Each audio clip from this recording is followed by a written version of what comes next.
বাবুরে দুবাই আছে না, দুবাই দুবাইতে আগুনের কয়লা হর, ডাইরেক্ট আগুনের কয়লা জিন্দি হর ইন্দি গলি যার এরকম অবস্থা হয়েছে দুবাই।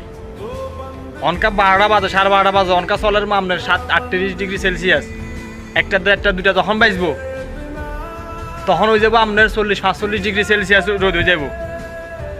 দুনিয়ার ফাঁপের শাস্তি বেগিন মনে হয় দুবাই শহর রোচাই হয়েছে রে ভাই, বুঝছেন নি? আর এই দুবাই শহরে যা বাংলাদেশের মাগুলোর কইয়ের লাদা লাদা হোলানির করে হারাইবেন, হারান কোনো সমস্যা নেই। যারা বিল্ডিং বেশি করে, বিশেষ কথা হচ্ছে যারা বিল্ডিং কনস্ট্রাকশনের কাজ করার বাইরে উপরের দিকে এমনি তাকাইলে ভাই নিচের দিকে আর কিছু দেখে না, বুঝছেন নি? নিচের দিকে তাকাইলে নাকি দিয়ে রক্ত বাড়ি যায়, গাছ জামা ভিজি টুপ ডুবই যায় যখন সাপ দিয়ে লবণ পানি বাইরে, বুঝছেন নি?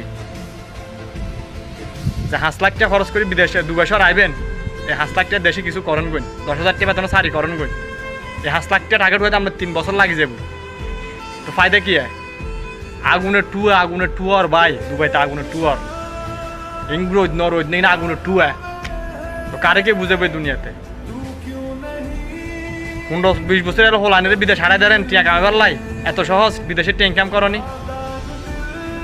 এসব কথা কেবল লোক থাকতো না, আমরা কই রে আমরা মেশে খারাপ করা রে, বুঝেননি?